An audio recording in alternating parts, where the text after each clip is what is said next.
Muito obrigado, Aurélio, muito obrigado, Márcio. Estou muito feliz e honrado, honroso de participar na sua escola. Eu vou fazer Faz muito tempo que eu não falo português direto, por muito tempo. O Aurélio sabe que às vezes no começo parece portunhol, depois dá para entender alguma coisa e depois fica uma bagunça.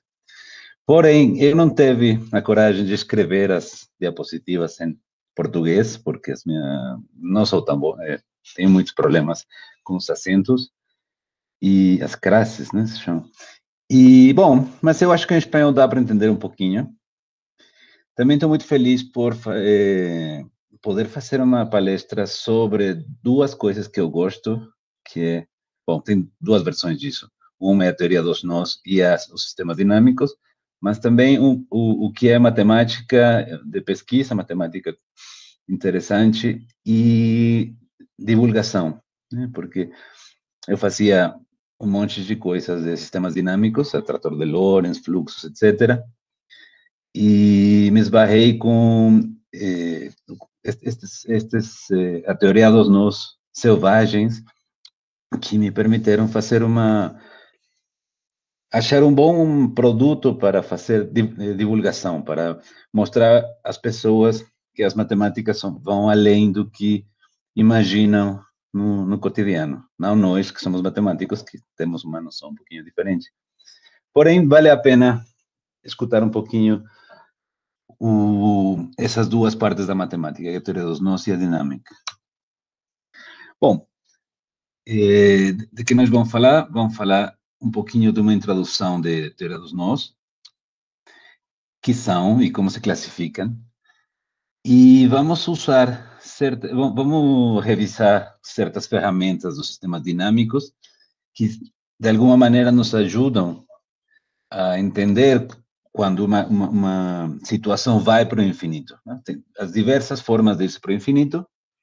Vamos a revisitar as inversões em esferas, que são uma aplicação umas transformações que a gente vê na graduação. Eu vou fazer vocês lembrarem disso. E esses dois ingredientes vão nos permitir construir esses nós infinitamente complicados. Eu acho que uma pergunta natural de qualquer matemático que conhece a teoria dos nós, se esbarra com os bichinhos que são, tem o nó, o nó trevo, o nó 8, enfim, os nós simples. A primeira pergunta que aparece na cabeça é, bom, que tão complicado eu posso fazer esse negócio, né? Que tão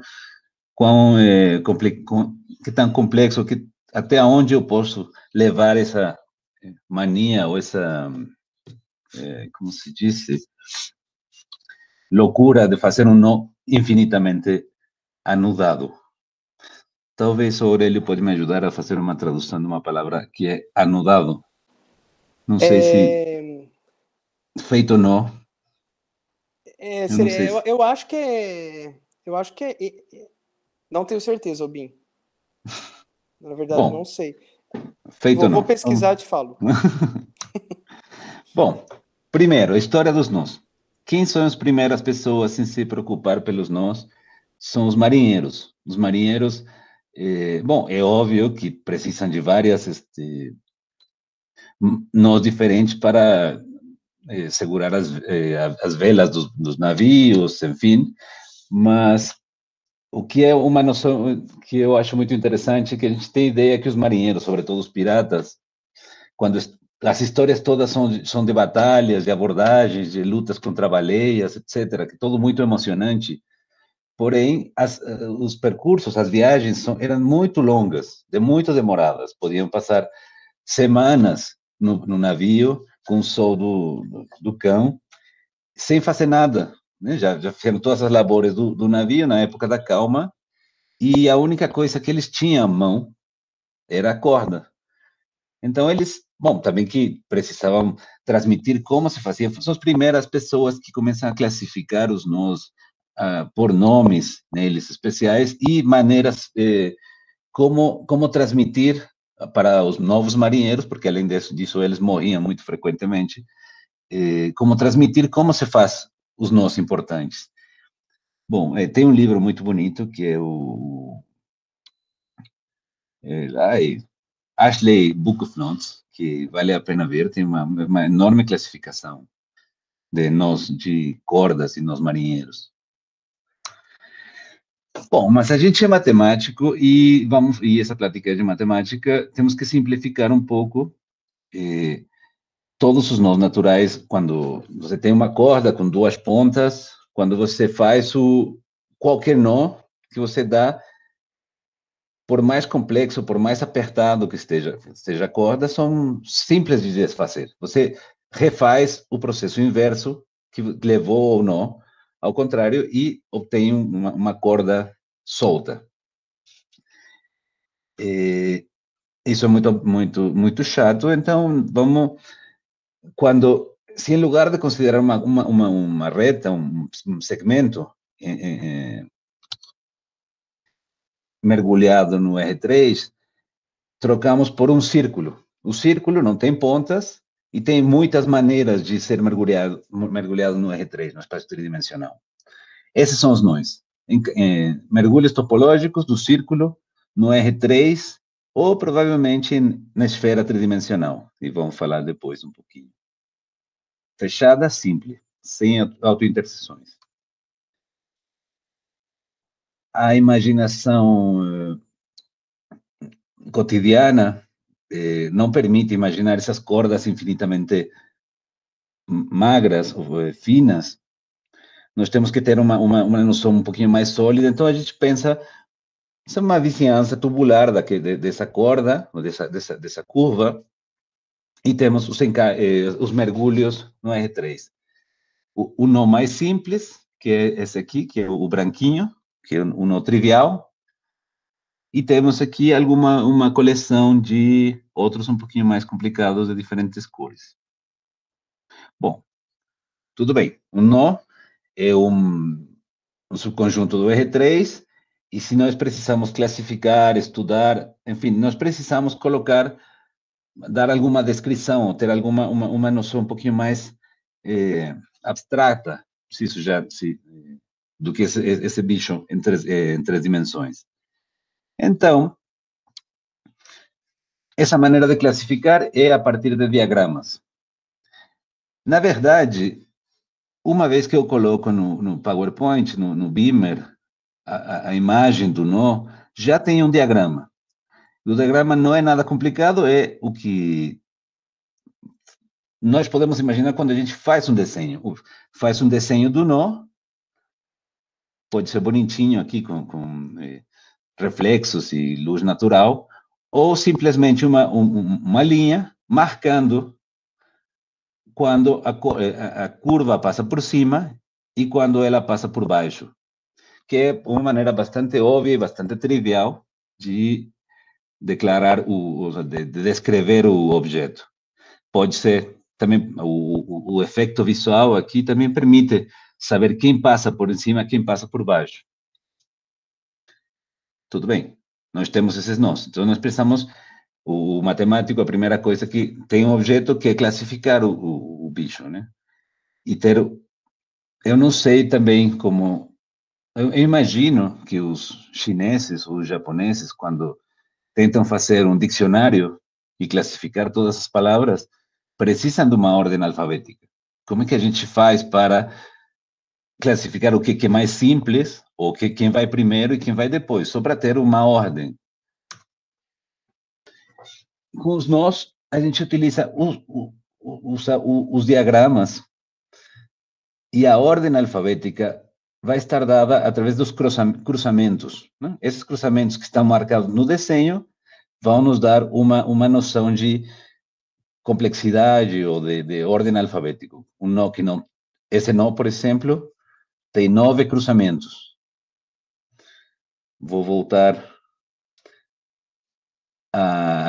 o nó trivial não tem. Esses 3, bom, sei lá, tem que contar, mas devem ser 8, 9, 10. Isso nos permite um primeiro intuito de ordem alfabética, de uma ordem para os nós.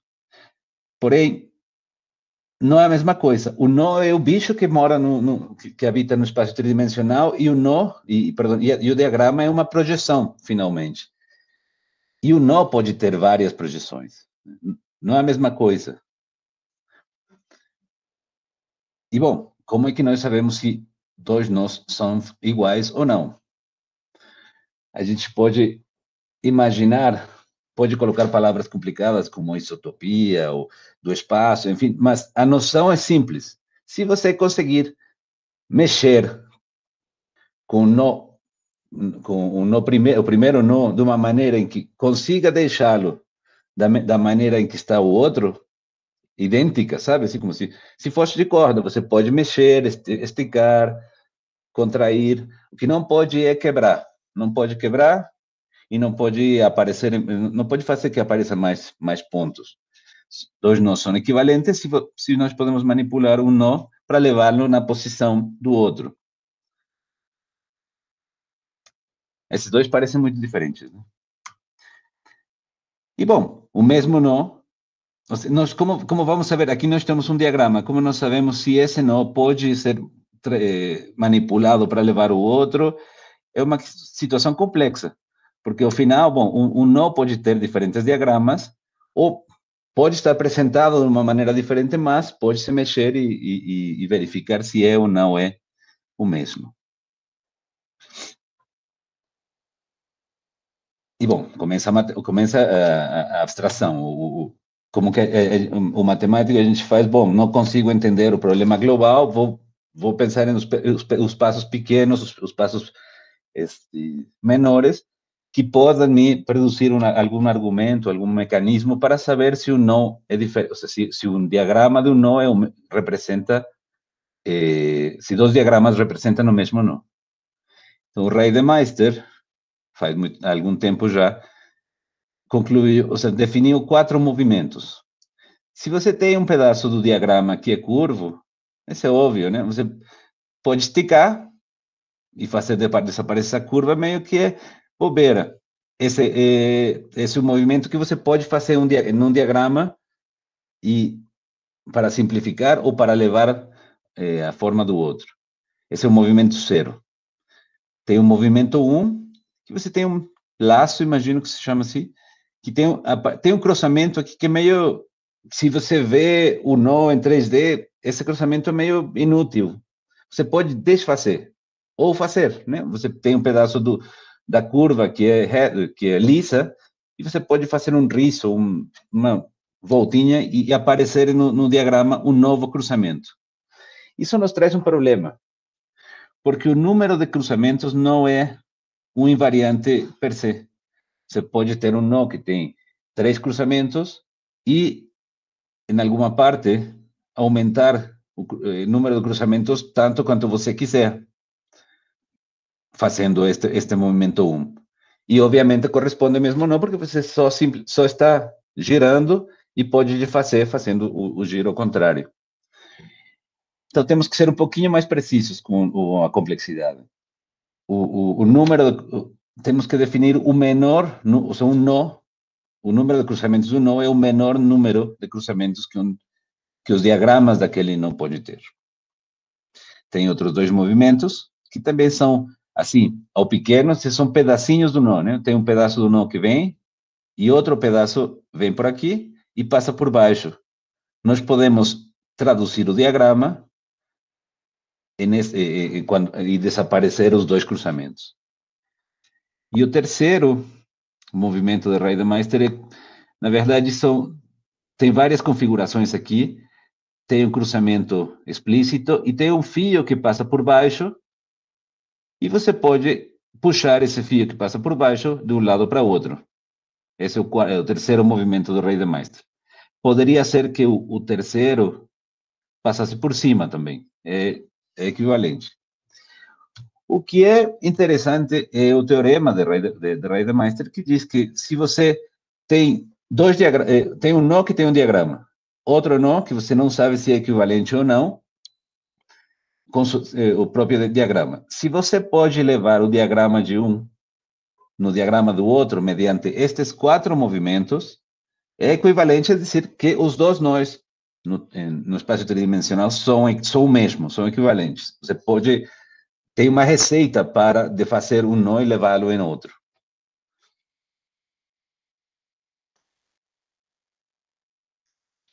Bom, mas tem um problema. Se eu dou para vocês esses dois diagramas e os 4 movimentos do Reidemeister e peço para vocês, bom, são equivalentes ou não?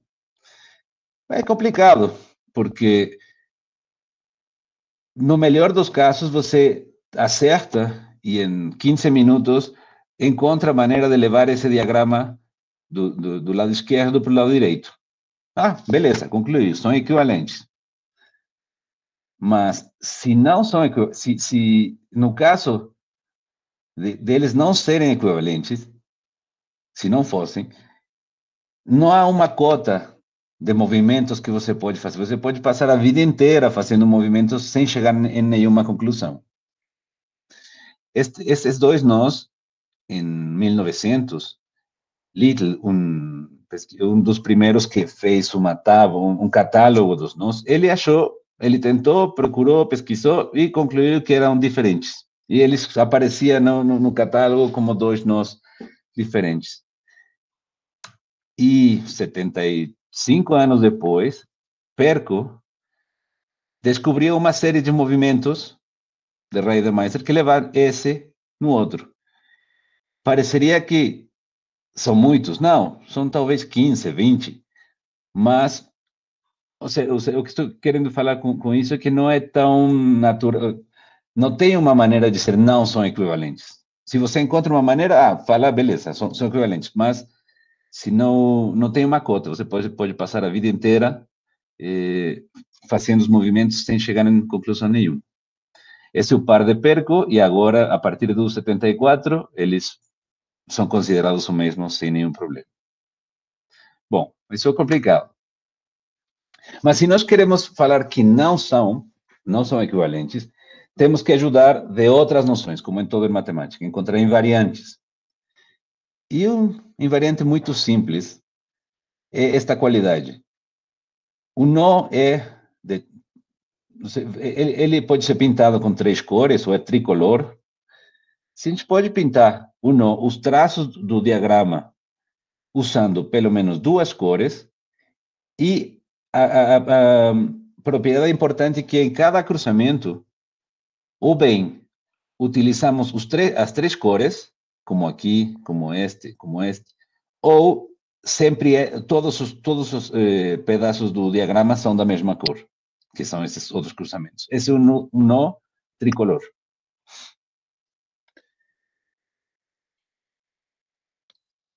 O nó trevo, que é o mais simples, que tem 3 cruzamentos e dá para se convencer que não pode desfazer nenhum, se não tem, não pode resolver.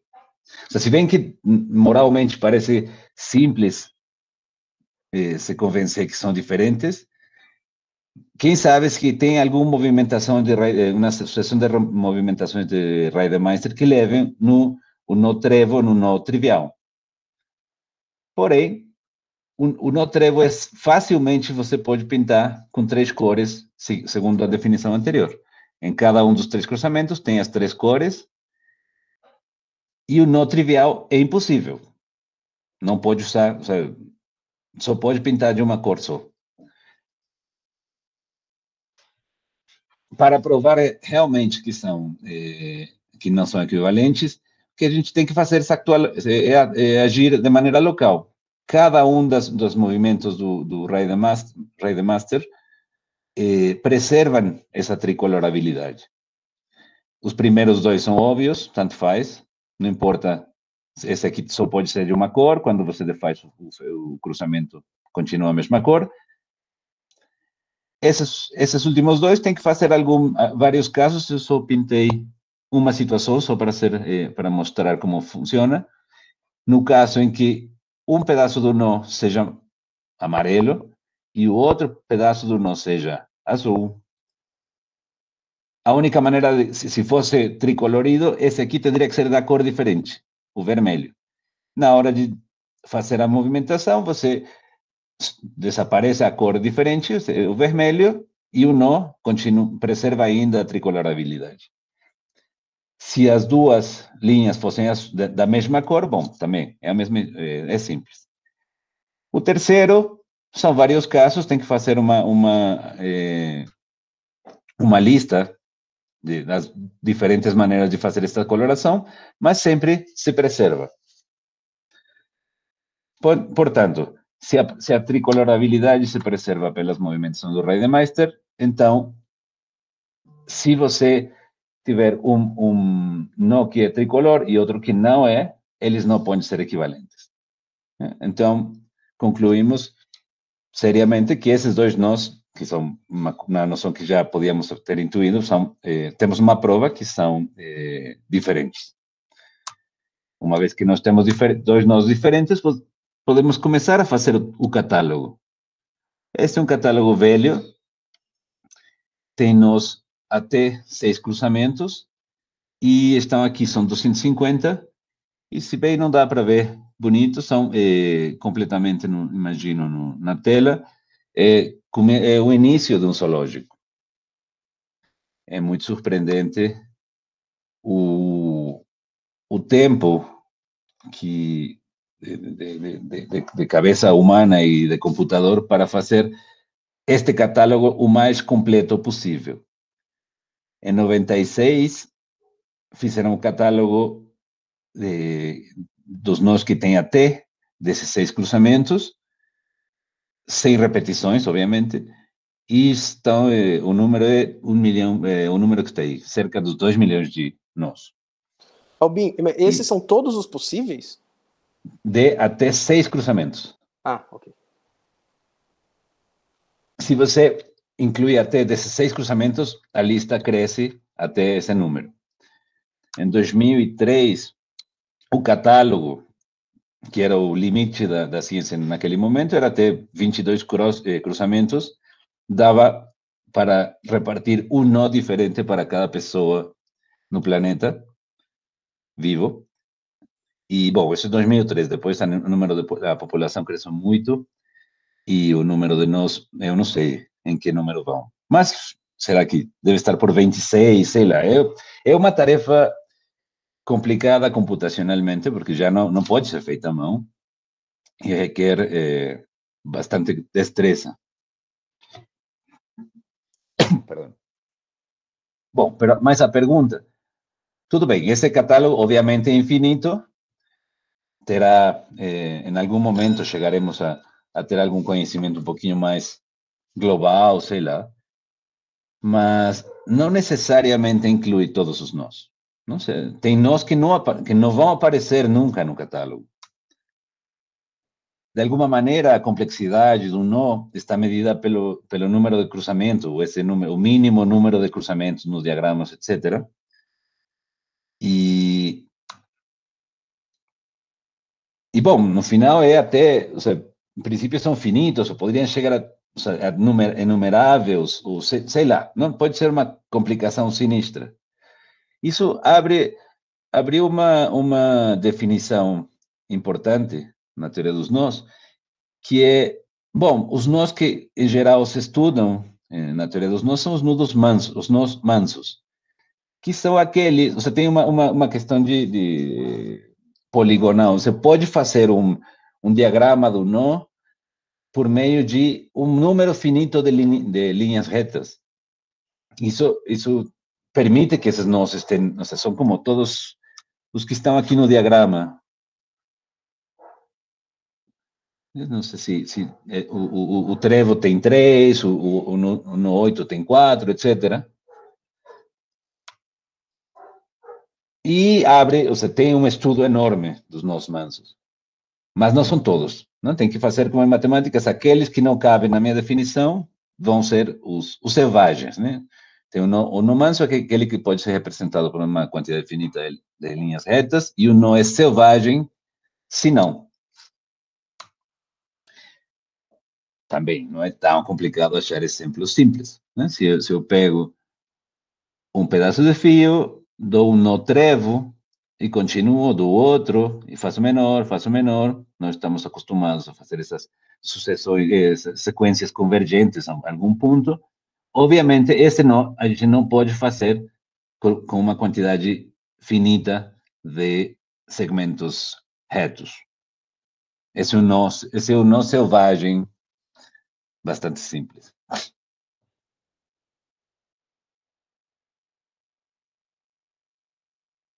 esse nó, que eu sei, não dá para ver na tela, também não é simples, não é manso. E a representação desses nós não é simples também, não. Tem infinitos detalhes. Vou fazer um zoom, um acercamento, e se bem dá para ver um pouquinho a complexidade, este desenho feito com computador, feito com uma iteração de horas, pega um ponto e faz, sei lá, vários milhões de cálculos, apenas se consegue dar uma breve noção do nó, porque essas partes que não aparecem, parecem essas islas, elas estão todas conectadas. E nós vamos, o objeto fundamental da palestra que eu quero mostrar é que tem uma maneira, usando sistemas dinâmicos, de entender essa complexidade e entender esse detalhe e ter uma certeza de que aqui, nesses buracos, tem mais pedaços do nó.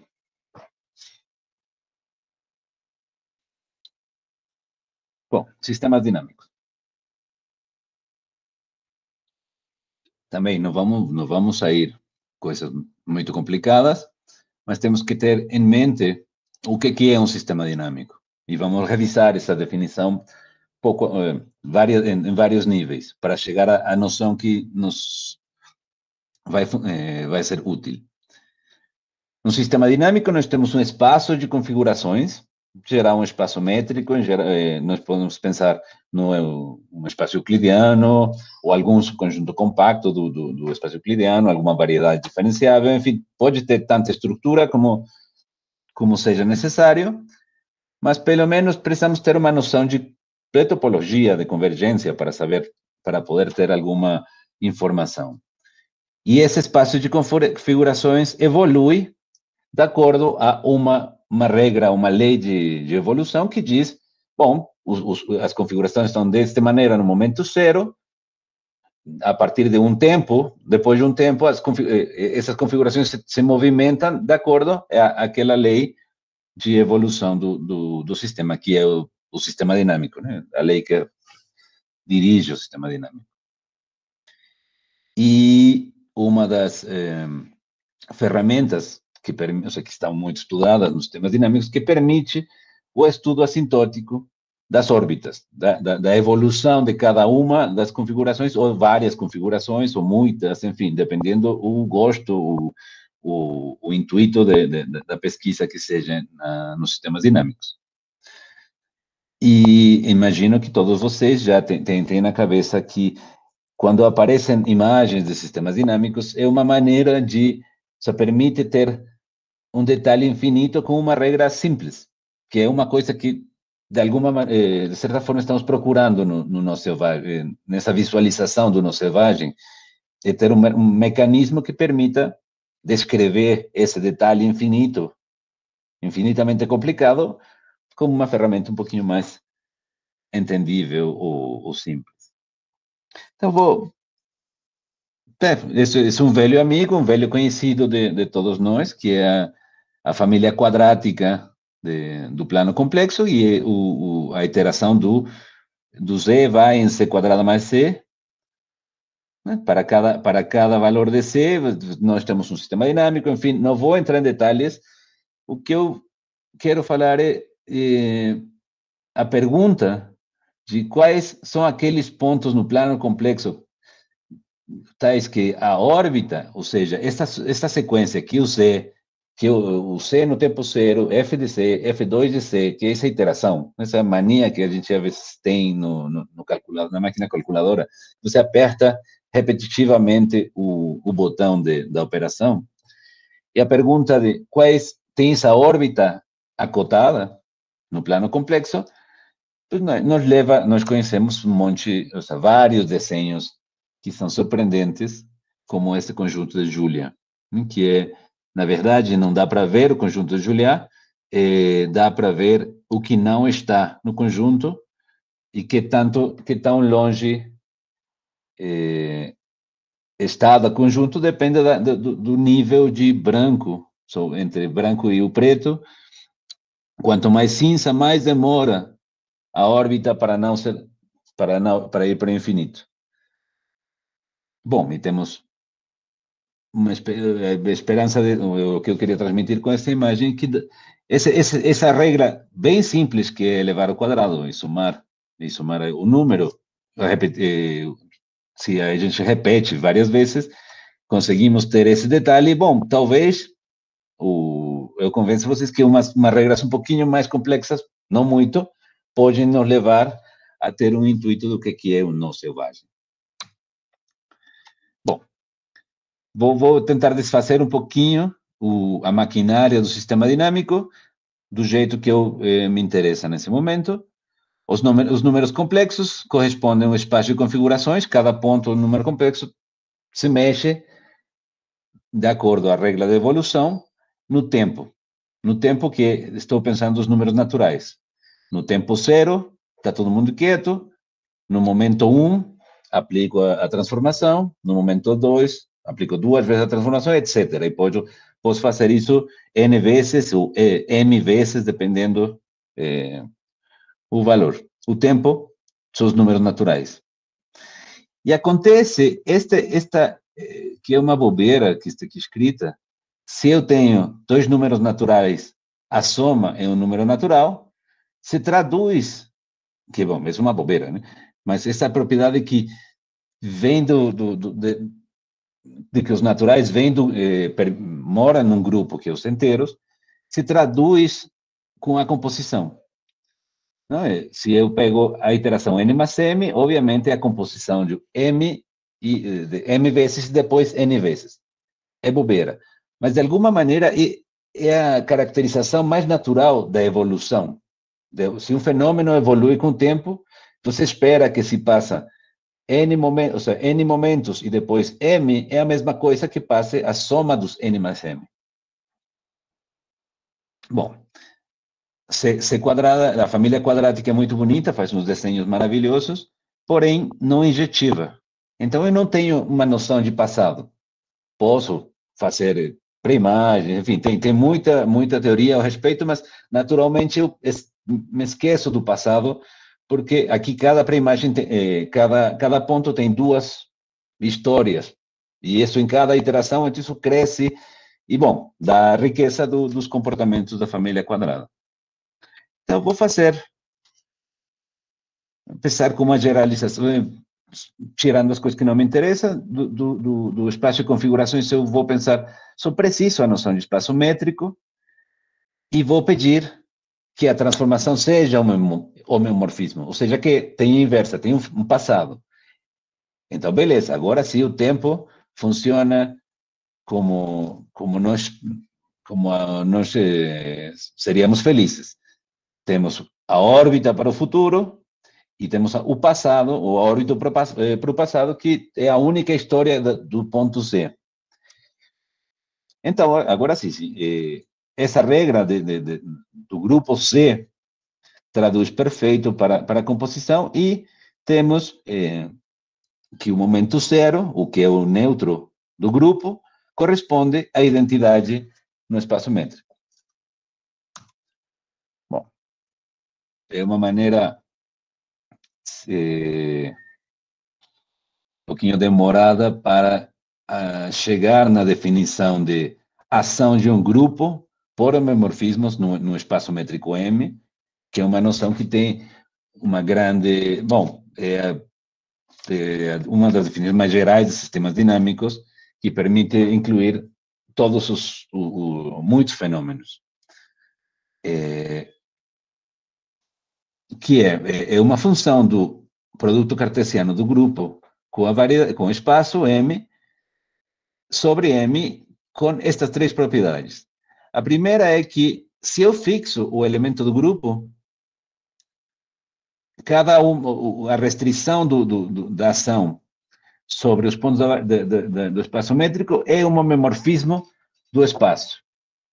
E, em particular, quando você toma o elemento neutro do grupo, esse homomorfismo é precisamente a identidade.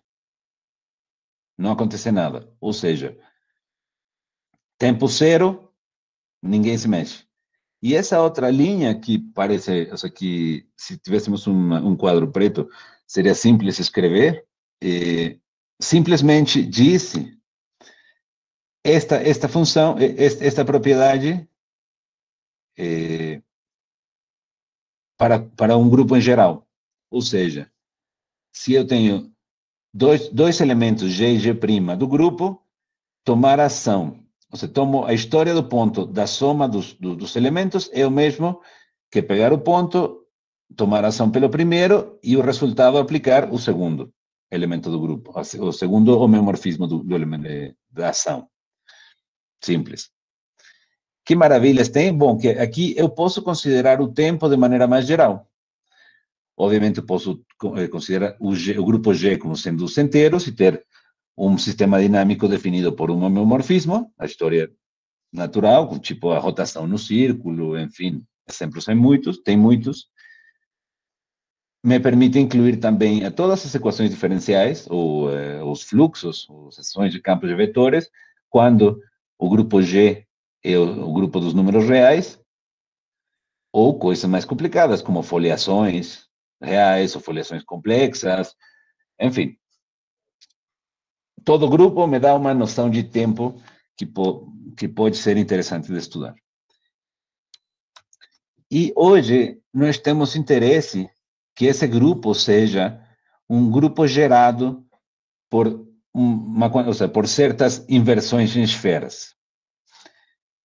Eu não sei se vocês lembram o que é uma inversão no plano com respeito a um círculo, que é o primeiro degrau antes que é a mesma coisa que as esferas, mas é mais simples de fazer desenho. Uma transformação L do R2 em R2 é a inversão com respeito a um círculo com centro em C e raio R. Moralmente, é tudo que está do lado de fora da esfera vai para dentro, tudo que está dentro vai para fora. Com que regra? Bom, você traça uma linha entre o centro da esfera e o ponto correspondente, digamos P, traça a linha tangente ao círculo, e depois ortogonal com respeito à primeira linha, a linha CP. Esse é o ponto que é a imagem da inversão do P com respeito à esfera C, com centro em C e raio R, que é o P'. E a imagem do P'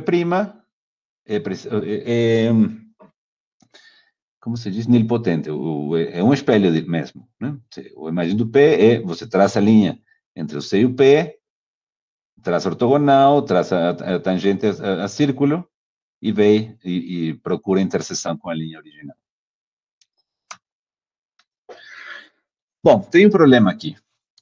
Todo mundo está bem definido, exceto qual é a imagem do centro do círculo que a gente está fazendo, com respeito àquele que estamos fazendo inversão.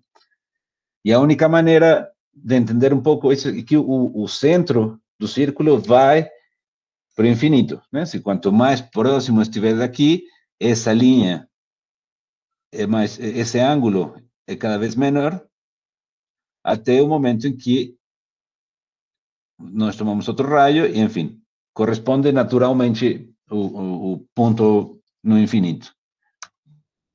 Então, nós podemos agregar no plano R2 um ponto extra no infinito, temos essa compactificação do R2 e temos a esfera bidimensional comum e normal. Aí, agregando esse ponto, a inversão é contínua e tem inversa, é a própria inversa, portanto, é um homeomorfismo. Todos os pontos do círculo com respeito àquele que estamos fazendo inversão são fixos. O centro do círculo vai para o infinito vem para o centro do círculo e volta, e eu sou, como dinamista, tenho uma órbita de período 2, e a maravilha é essa proposição, que se preserva círculos. Se eu tenho um outro círculo qualquer, no plano, a imagem vai ser outro círculo. E vice-versa, se a imagem é um círculo, no original tinha que ser um círculo. Isso não vale no plano. No plano, vocês podem imaginar que, você pode pensar que a linha, por exemplo, a linha inteira que passa por C e por P, infinita, ela é invariante. Só a parte que está dentro do círculo vai para fora e a parte que está fora do círculo vai para dentro. Essa linha preserva essa linha. E também, se uma linha, enfim, no momento em que a gente considera a compactificação, essa linha é um círculo máximo. É um círculo, perdão, um círculo que passa pelo infinito. E a outra condição, ou a outra propriedade que tem essas inversões, é que preservam, que é anticonforme. Preserva a magnitude dos ângulos das interseções entre curvas, porém, inverte a orientação como qualquer espelho que, não sei, qualquer bom espelho. Bom,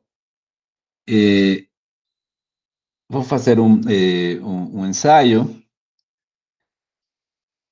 Imagine, nós temos, são 7 círculos no plano,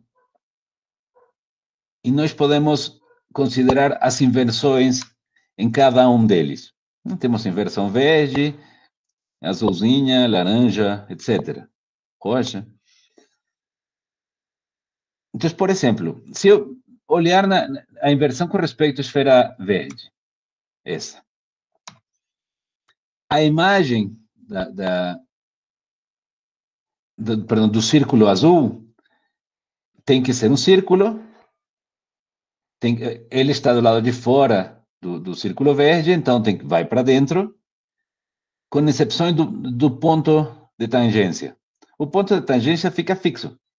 Então, a imagem tem que estar grudada no mesmo ponto de tangência. Agora, posso procurar a imagem do círculo laranja. O círculo laranja, que é tangente ao círculo azul, bom, esse ponto é o mesmo, faz que a imagem do círculo laranja seja um círculo menor tangente. E assim, vai, né, com todas. O que eu fiz aqui é só um desenho, não tem nada complexo. A inversão com o círculo verde, de cada uma desses círculos, forma essa sucessão, essa cadeia de círculos dentro, que são tangentes às bolinhas que estão do lado de fora. E posso repetir agora as inversões com respeito ao azul, o laranja, o azul escuro, vermelho. Bom, essa é a clave. Aqui, nesta imagem, temos a clave da construção desses nós selvagens, a maneira em que o sistema dinâmico, nós podemos definir o sistema dinâmico.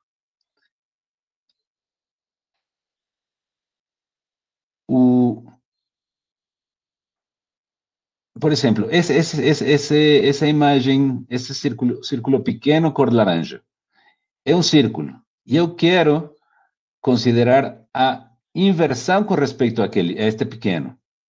Bom, posso fazer a conta, encontrar o centro, enfim, fazer as contas diretamente, mas esta noção me diz, espera aí, você já não precisa fazer essa conta, você já fez.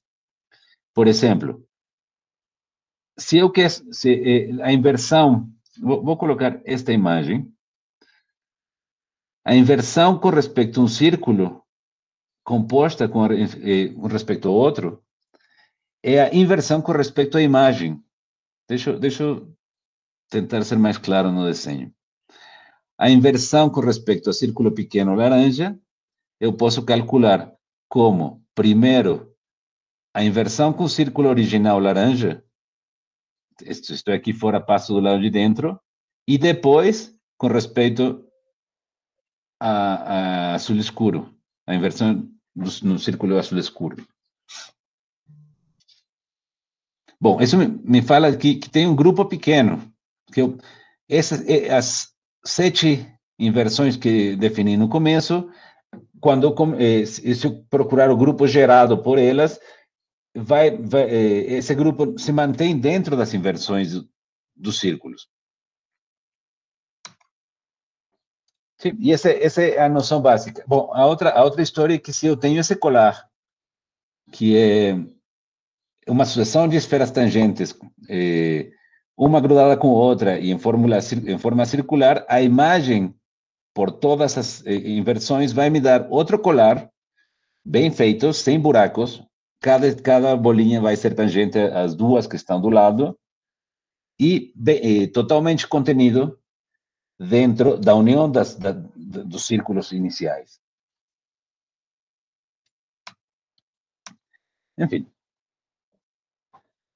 Também não quero entrar em detalhes. Eu imagino que vocês podem imaginar, possam calcular como seria a generalização da inversão com respeito a uma esfera no S3, seguindo a regra definida no plano.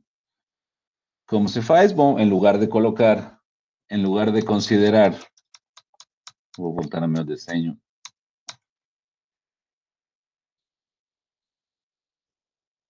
Em lugar de considerar a linha tangente, nós temos um cone que é como um sorvete, perfeitamente, que determina esta secção da esfera e tem interseção na linha que unia o ponto C e o ponto P de maneira única.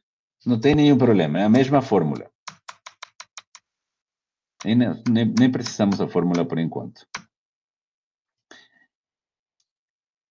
E mantém a propriedade, se vê, preserva as esferas em S3. Bom, uma maneira de ter um truque para imaginar a inversão é pensar que a esfera fosse perfeitamente reflectante, bom, um espelho perfeito. E, bom, todo mundo tem visto, não? Quando você vê numa esfera de vidro, o reflexo do mundo, todo fica torto, exceto com exceção das esferas. No México temos essas bolinhas de vidro super brilhantes e reflectantes que colocamos no árvore de Natal. Bom, temos que entrar em alguns detalhes. Se nós temos, é o mesmo esquema, só que tem umas sombrinhas para dar uma noção de que fosse tridimensional. Temos a esfera A e a esfera B. A esfera B1, que está aqui dentro, é simplesmente, o que eu falei antes, é simplesmente a imagem da esfera B com respeito à esfera A. E a esfera B2, que está ou seja, essa aqui deste lado, que é pequenininha, perdão, é a imagem da reflexão da anterior. É bem mais complicado de escrever, ou seja, um trava-línguas, essa história, mas vai nos permitir entender um pouquinho mais os nós selvagens. Bom, o que acontece quando essas duas esferas são tangentes? A sucessão, se eu continuo fazendo as inversões com respeito às duas, não importa, por exemplo, se pego primeiro A, B, A, B, A, B, etc., a órbita do ponto, qualquer ponto que eu tenha pego, vai convergir no ponto fixo que está, no ponto, que é o ponto de tangência. A diferença é que estão separadas, porque aqui as duas, a única maneira de ir para o infinito é pular de uma para outra. Bom, agora sim, temos o grupo. Tomamos K esferas em R3 e definimos as K inversões correspondentes. Pegamos o grupo gerado pelas K inversões E, obviamente, temos podemos definir a ação com respeito a esse grupo da maneira natural. Você pode pegar... Desculpem.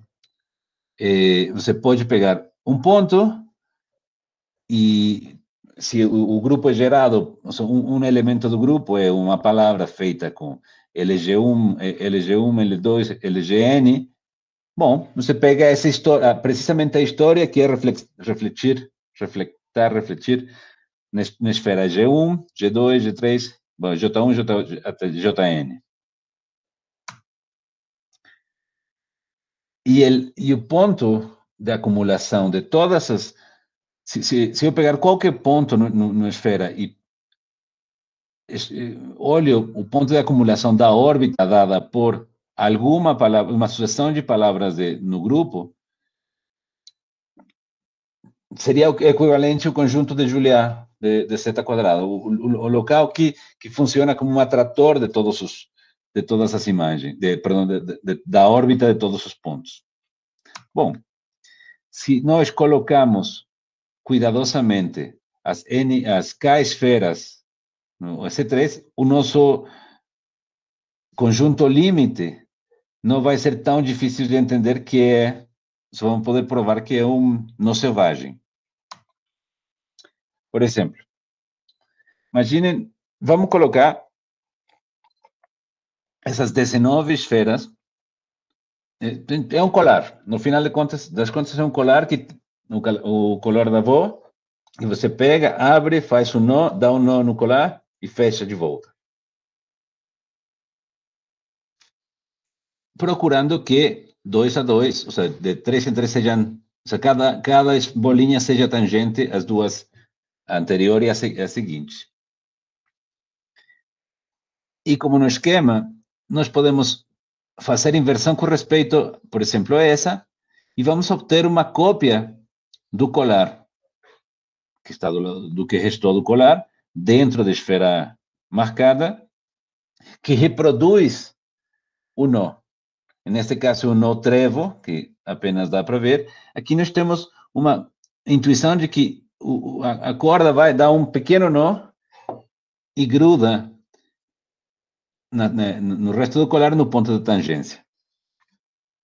Então, vou fazer um pouquinho de trapaça, que é fingir que essas esferas são espelhos e ver, e dá para entender, ou ter uma intuição de quão complexo começa a ficar esta construção. Se vocês contarem por cada uma das esferas iniciais, vamos ter n-1 esferas, imagens dentro da primeira reflexão e, bom, no final, o número de esferas que involucram essa construção com o tempo cresce como n quadrado. Enfim. Aqui vocês podem ver a iteração completa do nó trevo, ou seja, mas é um nó parecido a esse, e que dá para entender um pouquinho, dá para perceber esses primeiros detalhes que apareciam na lâmina escura do começo. Se eu fazer um zoom, e essa é a reprodução dentro de uma esfera do colar, do complemento do colar. Bom, essa é a primeira iteração. A gente pode tentar fazer outra, e outra, e outra. Só que, bom, o computador morre de fazer essas contas bastante pronto. Mas dá para ter uma intuição, né, no reflexo. Essa esfera, no fundo, dá para perceber como vai a curva, o colar se reproduzindo. Bom, como que nós temos uma noção de que é o limite, que é essa sucessão de colares anidados que aparecem nessa construção, como no final podemos observar que o nó ele vai ser manso, ou seja, se tem uma reprodução poligonal, no final a gente pode imaginar que pode colocar um número finito de esferas ao redor dele, ou seja, podemos realizá-lo como um colar normal, da avó, sempre e quando, dentro de cada bolinha, a curva do nó seja lisa, seja uma poligonal. Mas o problema aqui é que em cada iteração, o número de esferas cresce, o raio fica menor, ela vem anidada, não tem uma sucessão de compactos anidados por iteração. E em cada passo, a gente não pode substituir esfera por uma linha. Em cada passo tem uma cópia do nó anterior. Porém, como o raio de cada uma das esferas vai decrescendo para zero, no limite, a gente sobra uma curva, uma linha. Portanto, este processo de utilizar um número finito de esferas feitas um colar, dar um nó manso, ou aquele que você queira, e considerar este processo iterativo, que é a ação do grupo gerado pelas inversões nas esferas do colar original, o limite, o conjunto limite, termina sendo uma curva, um mergulho do círculo, para nada diferenciável, para nada suave. Em geral, tem uma dimensão de Hausdorff maior do que eu não sei quanto, e que representa esses nós infinitos em cada escala, tem uma topologia cada vez mais complicada. E dá para intuir que o número de cruzamentos explode, né? Enfim, essa é uma das imagens que eu gosto muito do nó trevo, que tem uma pequena, que é a primeira iteração da primeira esfera, e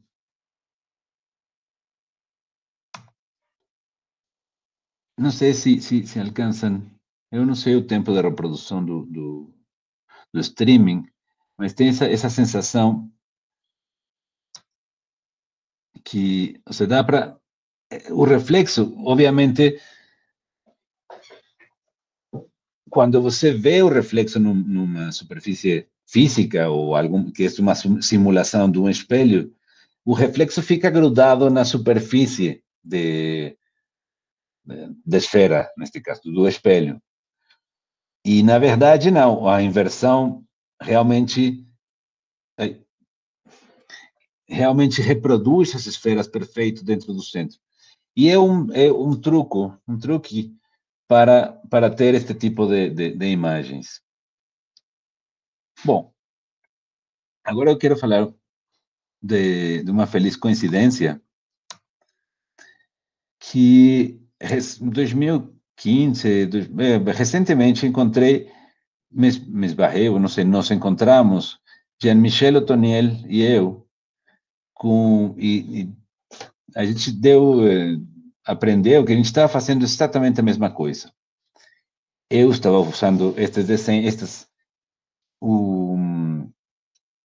visualizações dos nós por computadora, e ele fazia as esculturas de vídeo, coisa que eu achei muito surpreendente. Ou seja, eu acho que eu pulei um pedacinho, uma slide, que é, antes de falar do Jean-Michel, este método, que é relativamente simples, que é utilizar a ação do grupo gerado pelas esferas para construir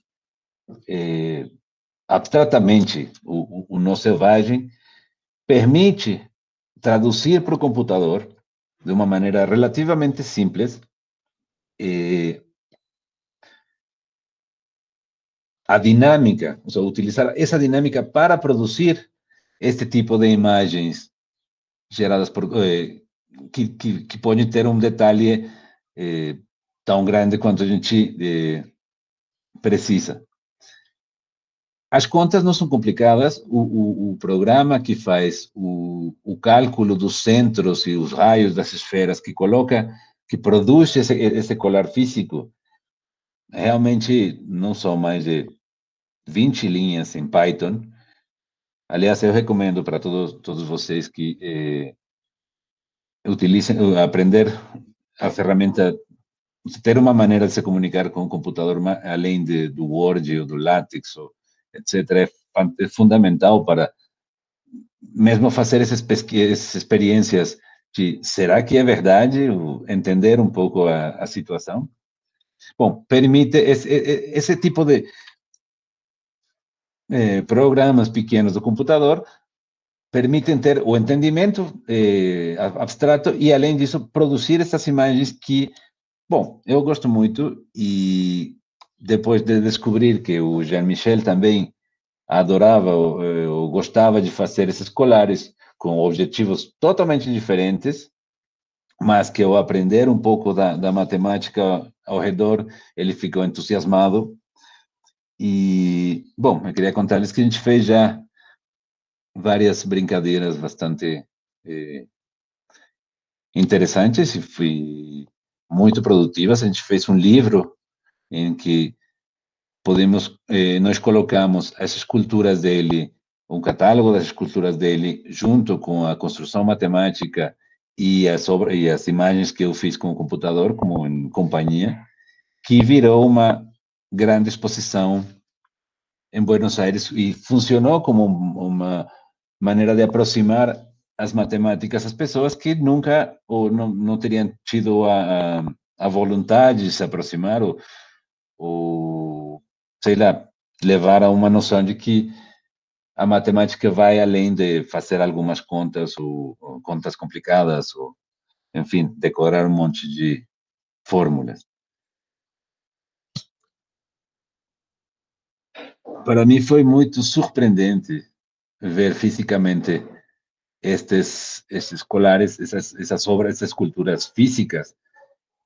Eu lembro a primeira vez que eu vi uma delas, que estava quando conheci o Jean-Michel, que eu vi, fui fazer assim o zoom, ou seja, botar a mesma cara que a menina, assim, de aproximar a bolinha para ver essa reprodução real do nó. Foi muito surpreendente. Se imaginam, depois de pensar, encontrar a realização física, não? Que você pode até quebrar se você se encosta muito dos bichos que vêm da matemática abstrata. Bom, foi muito surpreendente. E a gente fez uma bonita exposição que passou a metade de 2019 se exibindo em Buenos Aires, no Centro Cultural Kirchner. Aqui você pode ver a tabla dos nós, dos 250 nós mais simples que mostrei no começo, eles têm presa em tamanho enorme na parede, é muito impressionante. Enfim, obrigado. Ah, perdão. Eu deixei uma liga, um link no chat, onde tem uma animação de 3 minutos, que eu não vou passar agora no streaming, porque ela não passa bem, né? Ela passa tremendo. Mas vocês podem ver quando vocês quiserem. E, bom, agora sim. Obrigado. Tomara